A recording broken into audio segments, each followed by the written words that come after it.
On this episode of iFilmmaker, we are updating you on my feature film, A Horse of a Different Color.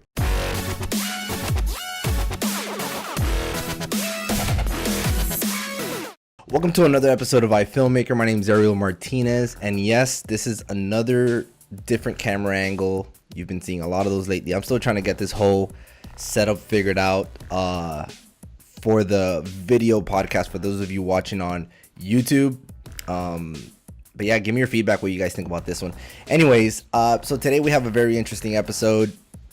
We don't have Mr. McCoy with us. Instead, I decided to give you guys an update of what's going on with the feature film that I've been working on. It's called The Horse of a Different Color. And not only me, my friend Nick Parsons, he is the main director for this film. For those of you that don't know, this might be your first time hearing of it. I've been working on a feature documentary for the past, I think it's been about a year now since I've announced it. If not, it's really close to a year. But anyways, I'm going to give you guys an update on that. But before that, I actually brought my friend Nick Parsons. He's a part of, obviously a big part of this film. He is the director of this film. And I'm going to bring him on board to, I guess we're going to have a conversation of what we've been doing with the film, everything that's been going on with it. So here he is, my friend, Nick Parsons, ready to go. How are you, buddy? Hello, how you doing? Good, doing well. Thanks for having me. Appreciate it. Cool, man. So we've been working on this film since we announced it. How long has it been now? Do you remember roughly? It has been, well, officially I flew and we met in April of last year. We met, we chatted about it and whatnot, and then we shot the first, introductory Seed and Spark campaign video down in Miami, and then after that, the official beginning, I guess it began then, and then a couple months later we started Seed and Spark campaign, raised money. That took 30 days. After 30 days, we started shooting. I believe the first day was I think it was June 11th. Okay. July 11th. It was July 11th. So it's been just over 13 months now. Gotcha. Hey, do me a favor. I think you're coming in a little hot. If you can go ahead and just separate the microphone from your mouth a little bit. I see your, just a little bit. Yeah, does that work? Yeah, that's better. That's better. So this is both of our first feature length documentary. Well, first of all, this is my first project. Yeah. Right. First of all, let's talk about you. Let's talk about what your background is in acting. Sure. You have a background in acting. You've been involved in some major films and major shows. Can you give us a quick recap of what you've been involved in? Sure. In a nutshell, I went to an art when I was in high school, all that stuff. Went to college, degree, whatnot, and then started working small TV commercials, just feet wet, if you will, figuring out where you belong. And then I made a big leap when I was just before I turned 30. I moved to Florida, and I told myself within a matter of 6 months I needed to get on some major show. And when I was visiting my family, my mother and whatnot, we were watching a TV show, and I said, you know what, that's shot in Miami. I'm going to be on that. So within a month later, I had an audition. 6 weeks later, I was on the show. So just pushed it there, got it done, and then, but that was the first episode, or the fourth season of Burn Notice. Nice. And then after that, things started picking up, and began to, I guess, really get fixated more so on the South East market. And so opportunities in Atlanta started opening up, even in Florida, and sort of bumped up. Eventually was lucky enough to land a role in a feature film with a gentleman who lives right down the street from you, Dwayne Johnson. Oh, yeah. And Mark Wahlberg. Talking about Pain and Gain, right? That was sort of, that was the first, I guess, feature film boom where actually something happened. So that was around, I think, 2013, 14, so within a matter of 2.5 years. And then after that, some more shows on USA Network. Was able to get a day player job on MacGyver, and another film coming up called The Domestics, feature film, and it actually got to a point where things were just happening, or the right roles were coming along, and it was the right place where I also received a job opportunity to work along Patty Duke. Anna passed away about a year and a half ago, and she played Helen Keller, actually, and which is kind of ties into a lot of what we're talking about and why this film also sort of Right. launched and took place, because obviously, you know, with all the anyway, so she was in it. It was her last film before she passed away. Michael Gross is in it. That's supposed to come out in I think April. He just announced it. I think it's April 6th, 2018. Right. And that's my first lead feature role film. So it's been kind of a crazy road for the past 5, 6, 7 years. But just constantly actually have an audition for something I have to put on tonight as well. Nice. So I can't talk about it. But, Oh, okay. So things are happening. It's steady. It's you find the right part, the right role. When things happen, they happen. And been a union member for a couple of years now, and got to a point where I was like, you know what? If I don't make this film, what we're talking about now is A Horse of a Different Color, then I'll never make it. So I just needed to use, I guess, that stream of energy. Right. And where we met in Nevada. Yeah. Shooting Wasteland.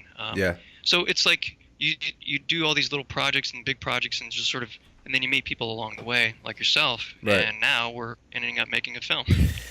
Yeah. So speaking of A Horse of a Different In a Color, nutshell, that's how it is. right? And so you have this story, A Horse of a Different Color. In a nutshell, again, because I want to get to letting the audience know where we're at with that. How did that come about? Like, what is A Horse of a Different Color? Sure. Well, Horse of a Different Color, technically meaning comes from Shakespeare, Twelfth Night, where it's basically stating a horse of that color. And back in the day, it was a phrase that sort of defined not differences but commonalities, and eventually 19th century it became a horse of a different color, and then of course the Wizard of Oz, it's a horse of a different color that you heard tell about. So it became famous during that, but it's something that represents different as opposed to same or in the same matter of, and that's the original meaning. And the way that where the title came from, I found out all about this stuff later, but the initial after I graduated college, I was his personal aide for a period of time, but we were friends prior to that. And then he told me the story. We had something in common. He did theater. I did theater. One of his roles was playing Wizard of Oz and A Horse of a Different Color, and that was one of his lines. He said to me, he's like, and he started quoting the play because he had everything memorized. He had everybody else's lines memorized. So I thought, that's a great title for a movie if we ever did a story. And then after that, just more stories told, and then eventually I got to a point where I said, well, hey, why don't we audio record some of the stuff? And he's like, sure, well, why don't you just borrow my dad's camera? And I said, well, if I do that, you won't be able to go back and watch it, because he used to watch a lot of his old videos from high school and whatnot, live in the memories. And he said, well, it's not for me, it's for everybody else. So at that point in time, and that was around 2000, that had been late 2002. Mm-hmm.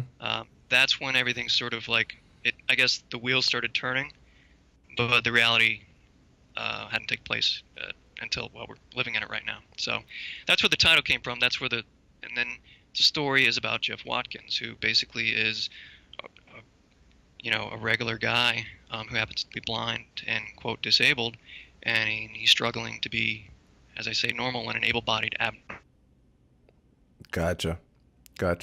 world. And the film is trying to question and understand what that means, and his world, and how, I guess, effective, if other worlds can be that are beyond our knowledge or experience, that we're all the same, and that's really the whole idea, is we're all the same. So Right. It seems like a good story to tell, and he basically is the star, and I'm going to be along the way, and you're helping me tell that story the best way possible we can. Nice. So in a nutshell, that's the. So you have all this footage and whatnot, and we like you said, we approached, we met in Nevada while shooting, and you told me about your idea. I loved it, and we kind of sat on it for like a year and some change and whatnot, until we got it up and running. And then last year we ran a crowdfunding campaign on Seed and Spark, and the rest is history. That's when we started announcing it, and we started planning. Now, we have not been, and I'm in there as well, we have not been doing a good job of keeping people up to date of what's going on. I've actually had a few questions from people asking Sure. if I've like we abandoned the film, and I had to answer, and obviously no, we have not. It's a very slow process, mostly because of we were kind of ill prepared for this. We just decided to just jump on this feature documentary. Even though we have a story, the story's there, We have passion, not everything else. Yeah. Exactly. So we're pretty much learning as we go, in this sense. And so why don't let's go ahead and talk about what we've done so far.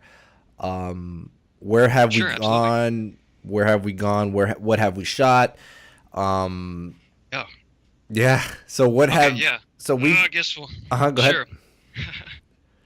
Well, basically, I thought it was very important to start the first. I mean, granted, you mentioned all the tapes that we had.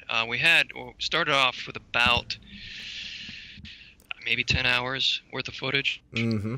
and which was all shot between 2002 and 2008. So we had that as the backstory, and then where it began really was, as I said, around July 11th. Because I wanted to be present with his family, Vivian and Scott Watkins and his sister, to be there and start the film in Myrtle Beach. So I rented a car. It was actually cheaper than flying, and I drove all the way there. And when I was there, and I did the proper, just get everything, all the information, say, hey, we're going to do this, and you're great for this? And you're like, yeah, let's go for it. So she handed me all these photos, old video footage, hours upon hours of stuff shot when he was a kid. So we just was able to acquire a lot of and learn a lot more about who he was as a person, and as well as the family. So they were gracious enough to give me copies of all that information. So that's basically, it's all about data collection. And then after that, our first trip was up to Virginia, because I felt it was important to go right back to where it all began and where it all ended. Yeah. And so I was able to even do some personal visit the grave, but do and show that in a very beautiful way. I think that was very, because I only been there once prior, and that's a lot of.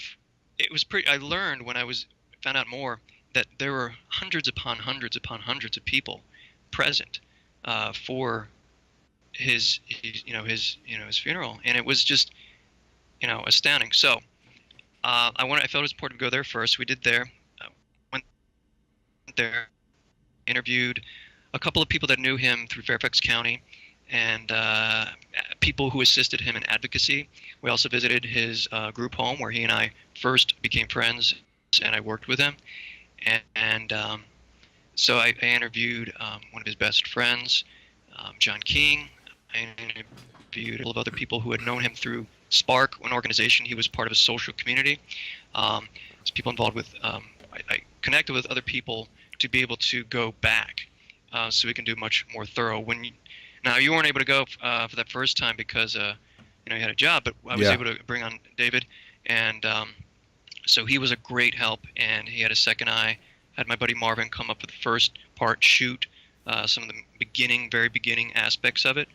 So it's pulling, and he was under your recommendation, which was perfect, because he himself, like you and I, understand that this is a passion film, and it won't get made by itself, nor will it get made. You just got to go out and do it. Yeah. So the second trip Sorry. in Virginia, and then the third trip after that, we met up. Where did we go right after that? Right?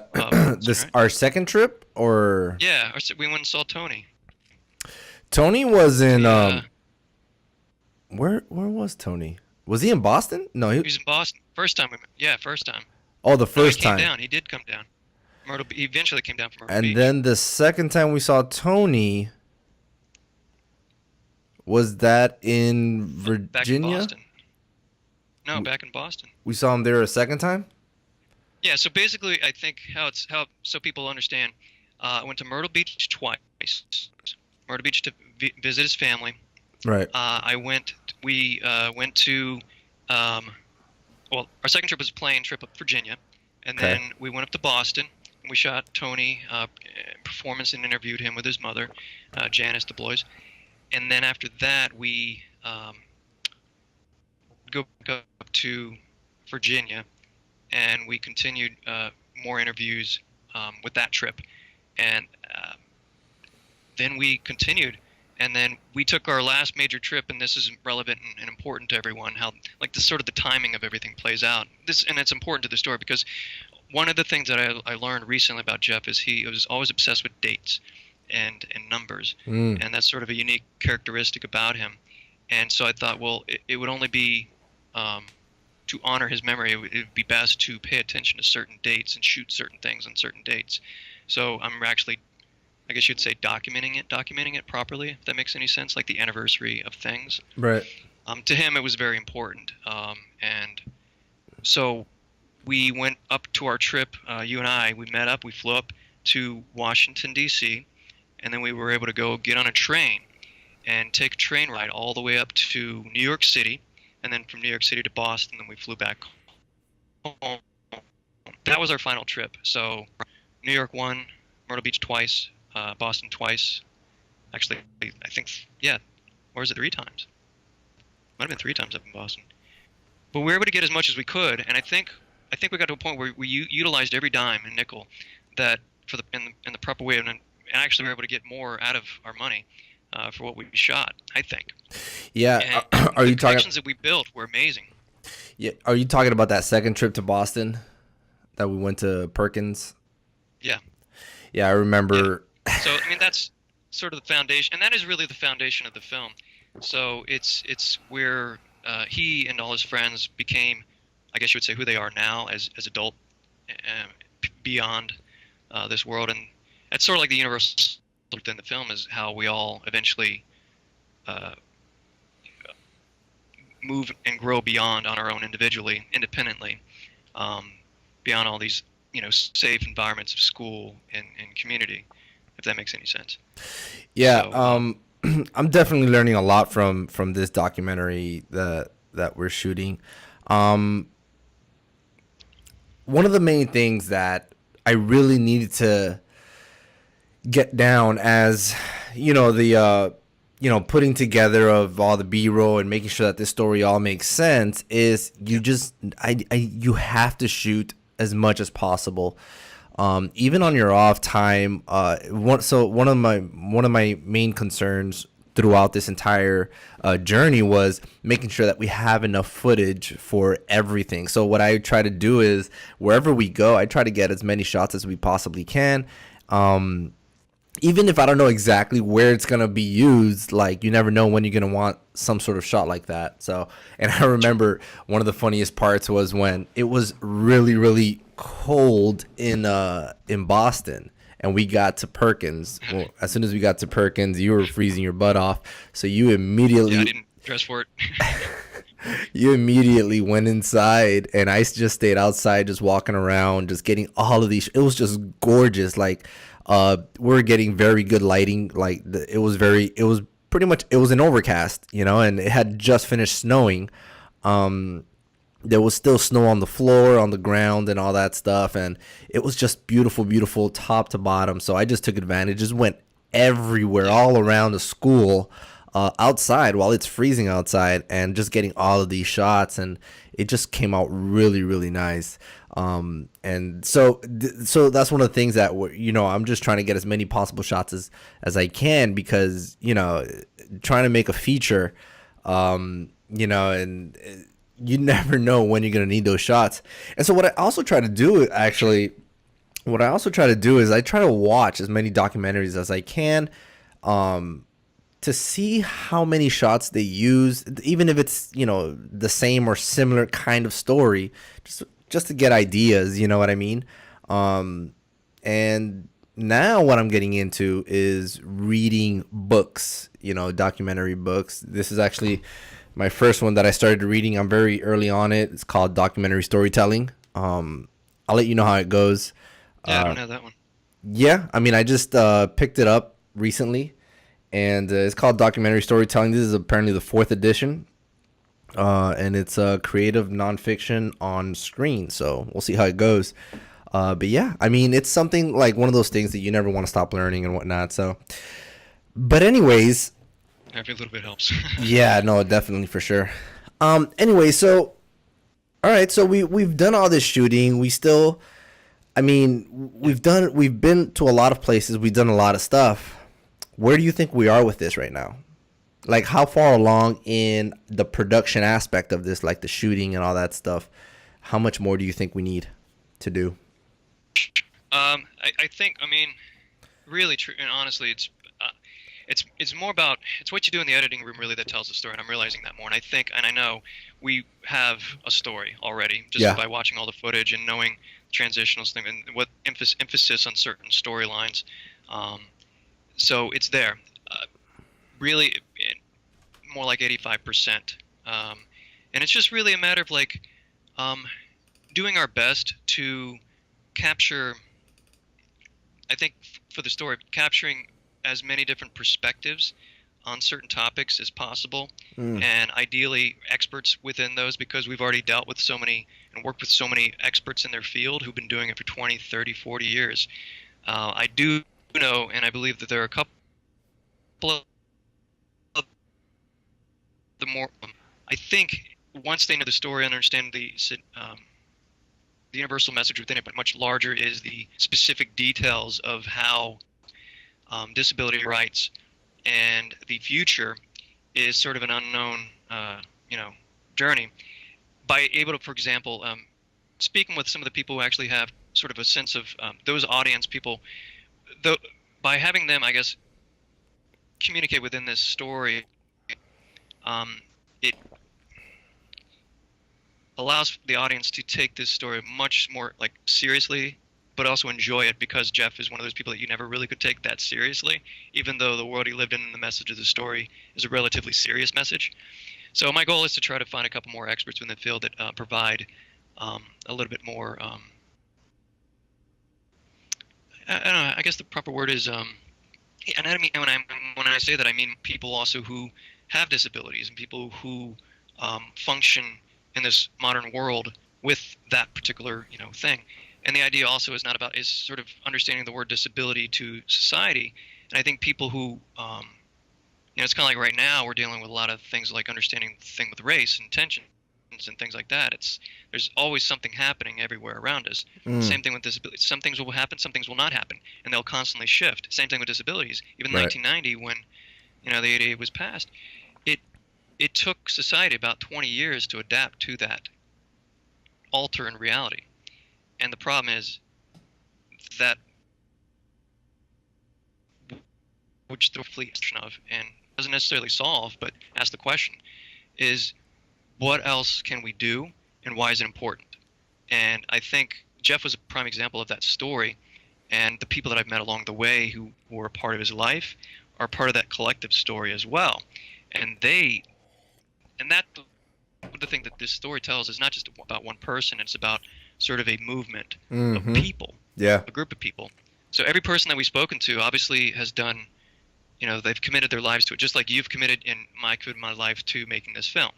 They didn't expect sort of accolades and honors once that was done, once they did whatever they did. They did it because something happened in their life, which we're learning as we talk to them, and it'll give them the opportunity to sort of reveal as well. Just like Jeff, when he started telling stories, he revealed, and then I was like, whoa. And then once you have, I guess, the idea is once you have somebody to sit back and have patience to listen, especially people who are quote unquote in the disability world, it allows them to be recognized and acknowledged. Really, honestly, where this film really started from, and just this allows people to kind of understand where I'm coming from, and then we can talk about where we're going. Okay. is like with acting, and it's involved in that. I got involved in acting because I saw, uh, when I was around 88, 89, 90, three major films came out: Rain Man, and then My Left Foot, and then Awakenings. Those movies in themselves deal with mental illness, physical disability, as well as autism, and all those things are, um, ironically, if you could say, sort of stuff in a way representative of who Jeff was. But he Right. was born in 1973. At the time, 1990, he was already starting to develop and become an adult. But when I saw those, I was affected by those actors' performances, saying, "Wow, I wonder what it's like really to be inside the head, and mind and body of someone like Jeff, or like the other characters that they played, people that they played, real people that they played." And I thought that that was a great honor,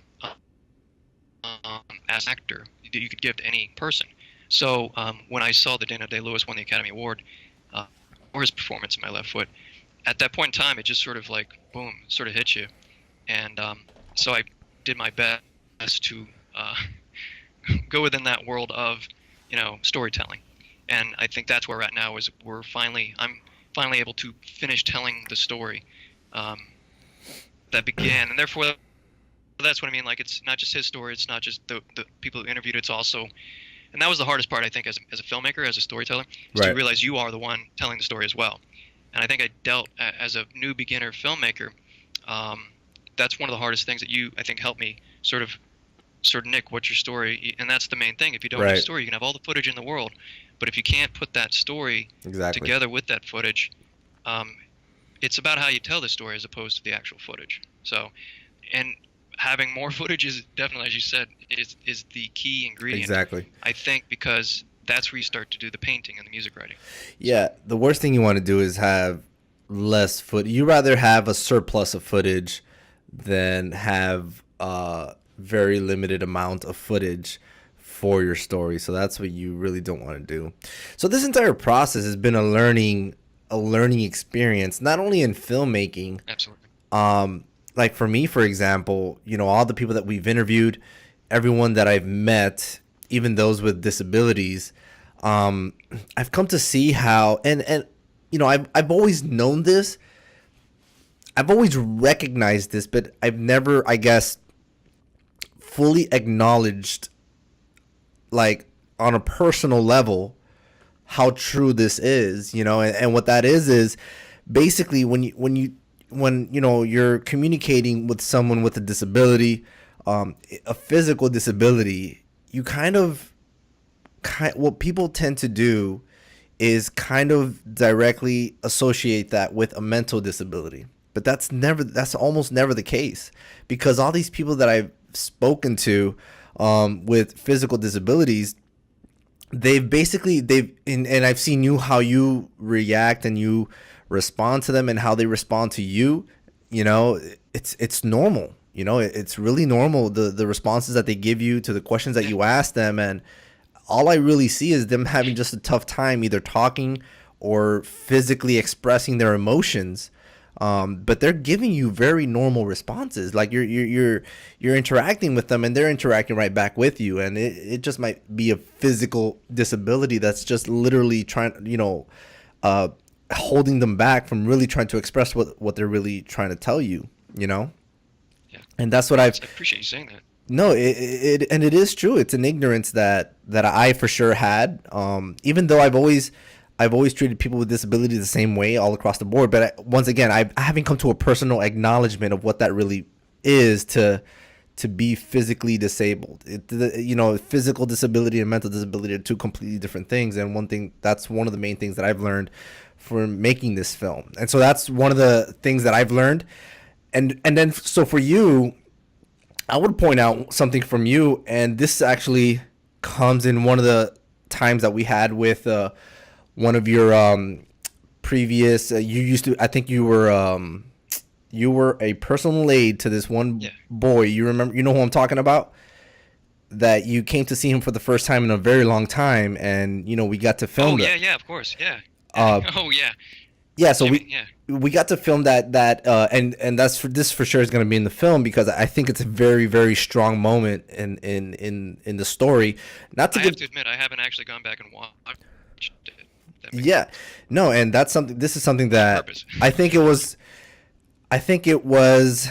I guess career, storytelling wise, documentary wise, something that I realized this is a very strong moment that we're having here, and I as a documentarian, I'm trying to grab and capture this, right?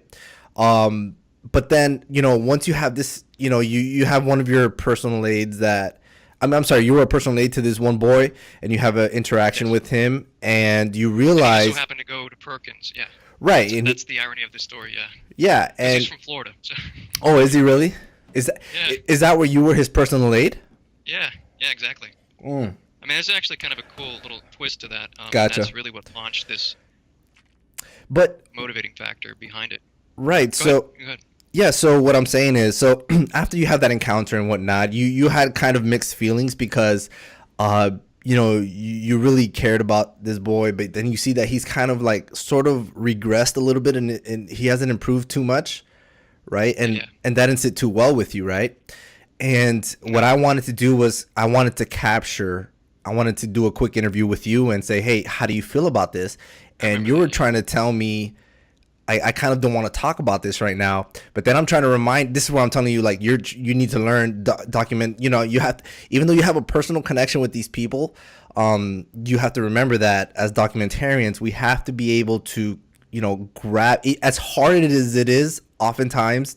And I can imagine you see documentaries all the time where people are filming these amazing events where it's really strong. It's really hard to film this, but as documentarians, we have to kind of like fight through that because it might be a tough situation, but you have to document it. You have to express how you're feeling, and you finally came to, and we were able to do the interview, and I was able to capture, and it was great. What you were talking about, your feelings at that moment, was very important to capture, because I think this is going to be a very strong part in our film, and that's something. This is where so I learned, all these people with physical disabilities and mental disabilities are completely different things, and then you're learning the documentary life and what it's like to be a documentarian. Yeah. It's No, a I can tell you. I was gonna say, go ahead, go ahead. yeah, I was gonna say, what you've learned that. I mean, I've learned a lot from you. I have to admit, as a filmmaker, as a technician, as a outside perspective, but somebody who is looking from the outside in. yeah, And that sort of has driven and pushed. You talk about that one incident. Yeah. And I agree with you. And that's the hard part. That was what I was saying. I didn't understand how to tell the story, and then being a part of the story was something that I always knew was going to happen, but I didn't know how. yeah, And once you're in the moment of the how, and it's sort of like that eureka thing, right, your brain overthinks. You got a million things going on through your head, and sometimes you're already editing in your head what you're editing reality in your head. You're right, trying not to, and then when you know, as a director, it's going to sound weird. As a director, I have sort of a control to say, please turn it off, and yeah, you won't listen to me. As a friend, you would have kept it going, but we were still getting to know each other as friends and coworkers. yeah. And so you were like, all right, well, as a worker, I'll just go ahead and honor that. But you knew it had to be Mhm. in it somehow. I know that you're talking Push out of that. And I think emotion. that's a great collaboration thing. That's great. What I acknowledge about you, and it is the collaboration thing. And that's one thing I think is key in any kind of documentarian or style, and understanding what style you're telling that story Mhm. in, and having a partner or coworkers that are with you that push and draw out aspects that you may not be seeing, because it's Yeah. I'm looking from the inside out and you're looking from the outside in, so it's a very Exactly. skewed but good but balanced Yeah, proportion thing. I So, think that that was a good, I guess, not to get emotional, but I think that that was a good defining moment in this project. Knowing, my position, your position, and where, as a documentarian, we have to get this done. But I understand that you're emotional right now, but you have to fight through that. And then you looking from the inside out, like you said, to a documentarian trying to get this job done. This is how you do it. This is how you yeah. got to get it done. And then me on the outside looking in, I get it. It's very emotional, and understanding the subject of our story.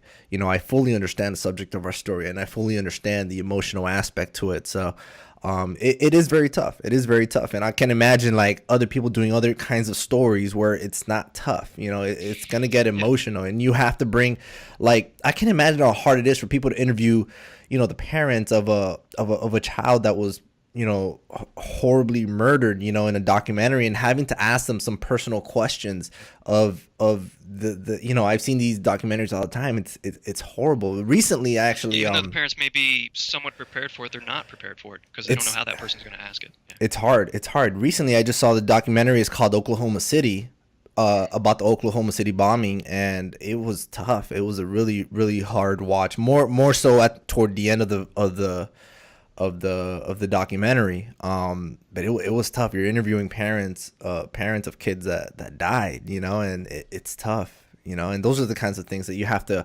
overcome. You know, you make people uncomfortable, but you kind of have to not, you know, you don't have to get used to it, but you do have to see things from their perspective and then act according, you know. So it is tough for things like that, you know. So as It's good. documentarians, I mean, we're all learning here. So No. It's good to hear that perspective because I see you as a different type of style of documentarian myself. I'm coming sort of, I guess you would say, ass backwards in a way. right, We're at from a emotional point, and you're approaching it from a practical yeah, traditional point. And I've noticed as I've learned more about like in post production where we're at now, yeah, is that the road of producing is much harder. Um, it once you start involving things like lawyers, thing involving anything that goes beyond money, additional money, proper budgets, introducing SAG-AFTRA, different contracts that need to be written for fiscal sponsorships, things like that. In think of different ways to raise funds rather than just people out there who have graciously contributed. But it's also a matter of like the bigger message of the film, as I told you from the very beginning, is sort of not just create just a movie, a story, and something like a lot paid by HBO or paid by large companies with budgets of like 400, 500, 600,000, and our budget was less than accomplished so much in a very organized fashion. right, right, And the thing is, I look at that, so I'm on a fence, like in post-production. It's a matter of like, what's the right track to take? To do what you're doing that and then just keep pushing forward, or start dealing with lawyers and other business entities like other producers, bringing them in to make the budget much bigger. right, And so that's something that's not necessarily a stalling in where we're at now, but it's a matter of trying to do your best to create the film, but also keep the promise of this film is not just the film. It's sort of, as I said to all these people, it's more of a movement of disability rights issues and yeah, advocacy. And that's the hard part, is because when you meet, you've met some, and I met some, and you get to know them, you realize this is something that is an active thing, and this film is just one part of that. Jeff's story is just one part of that. My story is just one part of that. And everyone's that we've interviewed, their story is just one part of the bigger yeah, story. And as an artist, theater, growing up in theater and whatnot, you always think things in like Shakespearean 5-act structures.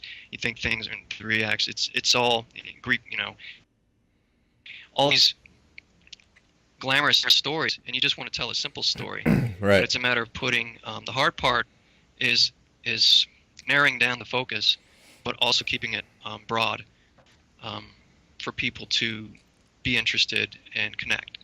Yeah, So, yeah, definitely. I think I guess that the right now is a lot of transcribing and finding the connections of people within the story. like at this point right now, what we're mostly trying to do is really come down with the storyline as it is. You know, I think we've, like you said, I agree. We've filmed pretty much the entire film already. We just need to put it like the structure of the storytelling process. That's really what we're having an issue with. And that's where, you know, we're trying to, I guess, put ourselves together and now, I guess, put that timeline together and just start putting things together, start editing this Sure. this Yeah, I mean, story. for example, like the website's being built right now. It's Hmm. almost finished. Um, we have a couple other elements we can talk about for Right. promotion and just sort of snippets of the word and things like that. How to get people involved with community groups as Yeah. well as group homes and things like that. So it's a matter of like building the community with the editing of it as well, and then within that finding Yeah. that story as well. So now it's all the nuts and bolts of it right now, really. It's Yeah. just so much footage. There's so many bolts to put together. I But think I think we already did all the heavy lifting in terms of production and whatnot. So now we're just yeah, putting as I said, this whole thing together.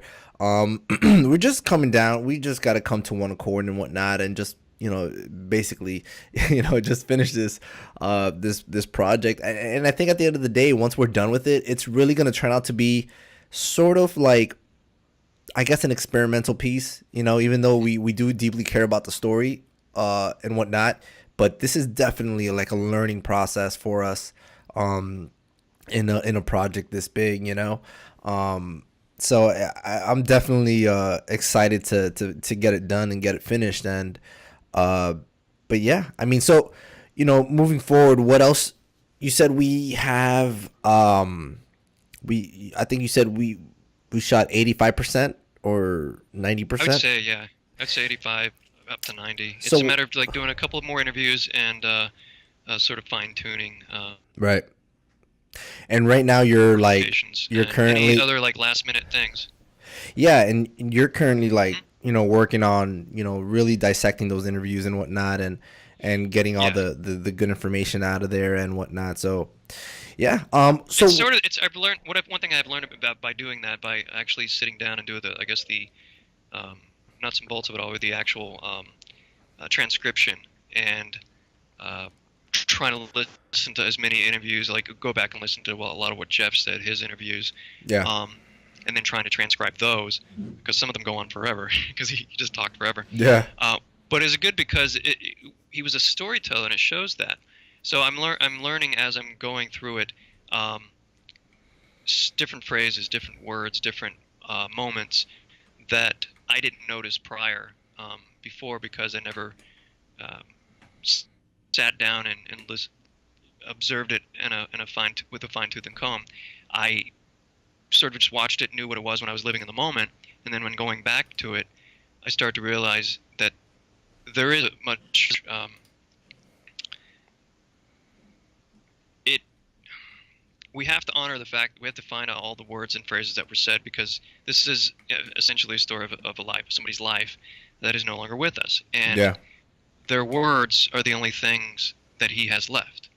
So I guess that's also a hard part as of being close to the subject of a documentary and being the storyteller or trying to be the storyteller of that. It I think that's difficult for any director or any person involved in the yeah, business. And I'm sure they struggle with those things as well. When it's this separate story and somebody else wrote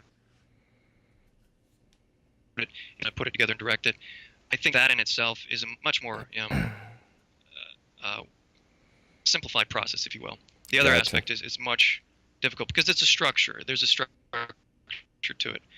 With Mm, documentaries, there's a surrounding structure to it, but everything else that's within that structure is just loosey goosey, and then yeah, you have to be like the proper, um, I guess, protons and neutrons to tie it all together. So gotcha. Well, it's one good update that we have done recently is we finished our, I guess, teaser. I'd say so. Yeah, it's a good teaser. I think you Yeah. excellent job. So we put It together, really gives you, yeah, I think a good perspective. Yeah. yeah, we put together a good teaser for the film on for this film, and we you can actually find it, well, on the website once it's finished. But I will be putting a link to that on the show notes on at ifilmmakerpodcast.com, and on the description of the video on YouTube if you're watching this there. You could watch the teaser. It's actually pretty good. It gives you a good idea of what the film's gonna be like toward the end. So Yeah, we also got it on Vimeo, right? Yeah, it's on Vimeo. Well, yeah, that's the link that I'm going to be putting Okay, gotcha. on all these places so they can watch it. They can watch the teaser there. And where else can people go and find more information on the film and whatnot? Well, the website's almost done, so we're gonna. Sure, they can go to our Facebook. We currently have a Facebook page, and I've been putting in a few updates here and there. I believe I post a link to the of the video there as well. And then, honestly, the goal, I'd like to honor, Jeff, and as it's all about dates. Right. So I can announce it here, which is the day of his passing, day of the website. So I don't look at it as a passing, I look at it as life continuing. So on August 27th, we should have the web up, and Nice. People can go there, watch videos, read updates, see photos, behind-the-scenes images, Nice. read a little bit more about the filmmakers, read a little bit more about the people involved in the film, different partners that we're associated with, as well as organizations that have dedicated their time and space to Perfect. assist us in making this film. And even, obviously, information and links to all of their web pages, so you can find out more on like Perkins School for the Blind, other organizations as well. So all that information is there, so you just click on it and link and go and you can find out more about them as well. So, and that's the idea, is to build awareness of this film, but also awareness of the programs and programs that Jeff was associated with, and helped. Some of them he actually helped create. And Nice. Yeah. some he helped organize and be a part of. So That's good. it's, So if you really want to get a much bigger on snapshot on how Jeff affected the world, that's where everything can be found, as well as more updates, which you and I are going to be providing as well. yeah, definitely. And we're trying to get this film done, obviously, but it's working around our own time, because this is a not-for-profit project. We're not trying to make money off of this. We're trying to gain experience. We're at the same time trying to get the word out on this movement, I guess, for the film. So we're dealing with our own, I have a job, you have a job, and we're trying to Well, I you guess live in Miami, and I live in New Orleans, so it's like exactly. So we're trying to get this done as soon as possible. So I'll you be patient with us, and we're gonna try and do our best to keep everything up to date and whatnot, and give you more updates as it goes. But man, thanks for joining me. This was a great episode. I think it's definitely answered. I think it answered a good amount of questions that I've been asked, that I've been receiving in terms of this project. So I think this is a very well needed episode for the podcast and whatnot, and we can let everybody know what's going on. But yeah, we're almost done. Almost done. With putting together the story, so we just gotta finish the editing process and then get the music score going on.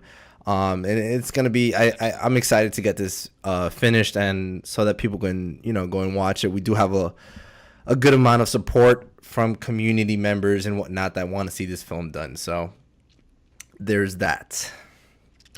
Yeah, and lastly, it's honoring to his parents as well, Mm-hmm. and all the people that they're connected to, and their friends and families who have assisted in helping us make this get done. And of course, the other thing is, since we did use every cent, eventually we will be having another, different forms of campaigns started to raise a little bit more funds, only for finishing.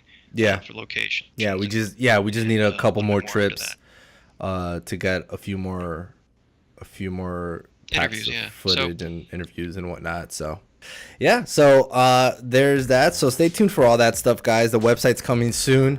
What's the domain? Do you remember? You already got the domain, right? Yes, it's or https / www.ahorseofadifferentcolormovie.com. Gotcha. A horse of a different color movie.com. So and yeah. I'll also have a thing called A Horse of a Different Color Club, which will be more information will be on that link as well. Gotcha. In the future for people who are assisting and being a part of this. Sound good. Sounds So now I got good. the dog and the cat. So. Are they awake now? By the way, just share. No, he's asleep. Oh, look at He's that like, guy. Why did you have to pick me up? Oh no! Did you just wake him up? No. Oh, No. he just woke up. He's okay. He looked like he was He's half okay. asleep. All right. Hey, thanks for joining me on this episode. I think it was very informative. Let everyone know what's going on. Very important.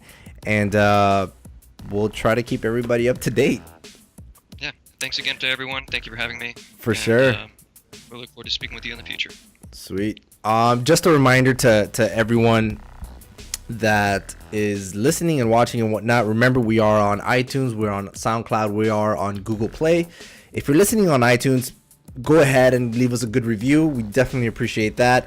We're also on Facebook at iFilmmaker Podcast, and Instagram, by the way, at iFilmmaker Podcast. You can check that out. Leave us a review there as well, and leave us any questions that you would like for myself or Mr. McCoy to answer. And we will definitely get Mr. McCoy is the guy that my co-host basically for the show. So for the episode. Oh, okay. I'll have to meet him one day. Yeah, super cool guy. And so anyways, thank you guys for listening, and we will catch you on the next one.